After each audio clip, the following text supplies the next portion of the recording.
सिंध की तारीख पर बातचीत के सिलसिले में मैं रुख सिंधी आप दोस्तों और साथियों से मुखातिब हूँ। आप बहन भाइयों को मेरी तरफ से सलाम।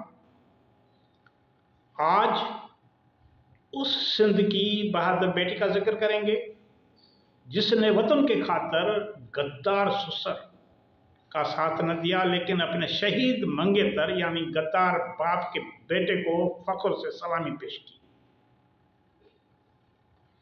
सुमरों का दौर और सिंध की आज़ादी, ये दास्तान है सुमरों के दौर का सिंध, और जिसमें सिंध की आज़ादी के लिए न सिर्फ बेटों पर बेटियों ने भी जाने कुर्बान की, बेटियों ने भी कुर्बानियाँ दी। सिंध में सुमरों का दौर 1011 ईस्वी से 1351 ईस्वी तारीख का एक सुनहरी बाब है, जिसमें वतन, आज़ादी, बहादुरी और सियासी बसीरत के साथ रोशन नजर आता है। यानी इस दौर सुमरों के दौर में सिंध वतन, आज़ादी, बहादुरी और सियासी बसीरत के साथ रोशन नजर आता है। अरबों के 3 सदियों पर मोहित गैर मुल्की हुक्मरानी के बाद सिंध को सुमरों की सूरत में अपना मकामी इक़्तिदार हासिल हुआ, कौमी इक़्तिदार हासिल हुआ। इस खानदान ने न सिर्फ 340 वर्ष 340 वर्ष तक हुक्मरानी की, बल्कि सिंध के समाज, अदब, ज़बान और सकाफत पर भी गहरे असरात छोड़े। इस दौर में सिंध के साहिली शहर और बंदरगाहें बैनुल-अक़वामी तिजारत के बड़े मराकज़ थे और मुल्क खुशहाल व पुरसुकून था। सुमरों की हुक्मरानी में सिर्फ मर्द ही नहीं बल्कि औरतों ने भी अहम किरदार अदा किया। इन औरतों ने अपनी दानिश और बहादुरी से ऐसे नकूश छोड़े जो आज भी सिंध के लिए बायसे फ़ख्र है। इन्हीं में से एक नाम है कोयल, जो दो सुमरों की बेटी और नंगर सुमरों की मंगेतर थी। कोयल एक खूबसूरत पर्दा भी है, उसी नाम से दो की बेटी का नाम कोयल था। खूबसूरत नाम। तारीखी हवालों के मुताबिक कोयल दो सुमरों की बेटी थी, जिसकी मंगनी बचपन में ही चनेसर के बेटे नंगर से हो गई। बस तारीखदानों ने उसका नाम सफिया, सोनल या दादली भी लिखा है, लेकिन ज्यादातर मुहक्किकीन उसे कोयल के नाम से याद करते हैं। सिंध में प्यार और मोहब्बत से कई नाम रखने की रवायत कदीम है।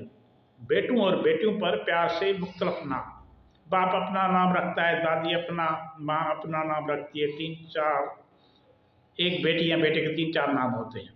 इसी तरह कोयल इस सिंध की बेटी की असल पहचान बन गई। कोयल की जिंदगी का जिक्र ज्यादातर उस वक्त सामने आता है जब दो और चनेसर के दरमियान इक़्तिदार का झगड़ा हुआ। दो ने चनेसर को वापस परचाने के लिए अपनी बेटी के रिश्ते की याद दिलाई कि भाई आपके बेटे की मंगेतर है, मैं उसका बाप हूं, आप मेरे भाई हैं, आप इक़्तिदार के खातर किसी गैर के पास न जाएं। लेकिन चनेसर ने अलाउद्दीन खिलजी का साथ दिया, उसके पास गया, गैर मुल्की लश्कर का साथ देकर वतन से गद्दारी की। इसके बरक्स उसका बेटा, चनेसर का जो बेटा था नंगर सुमरो, वतन के दिफा के लिए डट गया और शहीद हो गया। मना उसने अपने बाप का साथ न दिया क्योंकि वो गद्दारी कर रहा था वतन से।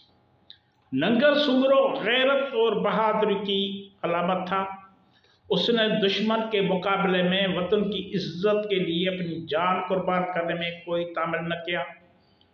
जब नंगर शहीद हुआ, जंग में जब नंगर शहीद हुआ और उसकी लाश घर लाई गई, तो कोयल जो उसकी मंगेतर थी, न बैन की, न मातम किया, न रोई।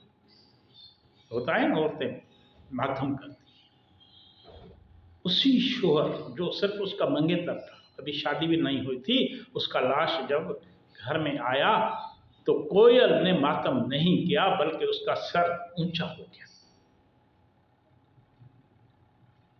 बल्कि सर ऊंचा करके फख्र से कहा कि जो लोग वतन के लिए जान कुर्बान करते हैं वो कभी नहीं मरते, बल्कि तारीख के अवराक में हमेशा जिंदा रहते हैं। कोयल ने अपने शहीद शोहर के जस्दे खाकी पर चक्कर लगाकर फेरा लगाते हैं। वो शादी की एक रस्म है सिंध में।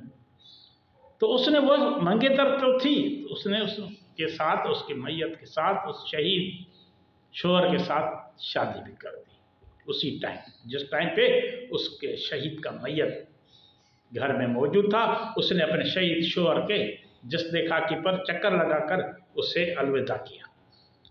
ये रस्म महज गम या रोने का इजहार न थी, बल्कि वतन से इश्क, गैरत और बहादुरी की अलामत थी। सिंध के तारीख में कोयल एक ऐसी बहादुर खातून के तौर पर याद की जाती है जिसने अपने ज़ाती दुख को उससे पुश्त डालकर वतन की अजमत को सबसे ज्यादा अहमियत दी। वो उन खवातीन में शुमार होती है जिन्होंने सिंधी औरत को जिदोजहद और गैरत की अलामत बनाया। ताराबाई, हमूबाई, बागुलबाई, सारा और माला के तरह कोयल भी सिंध के तारीख में हमेशा जिंदा रहेगी। दो सूमरों की बेटी कोयल का किरदार सिंधी औरत की तारीखी अजमत और गैरत का अक्स है। उसने अपने शहीद शोहर नंगर सूमरों की कुर्बानी को मातम के बजाय फख्र के साथ कबूल किया और ये पैगाम दिया कि जो कुर्बानी वतन के लिए दी जाती है वो कभी रायगान नहीं जाती। कोयल को सलाम, सिंध को सलाम, आप सबको सलाम। आपका बहुत बहुत शुक्रिया।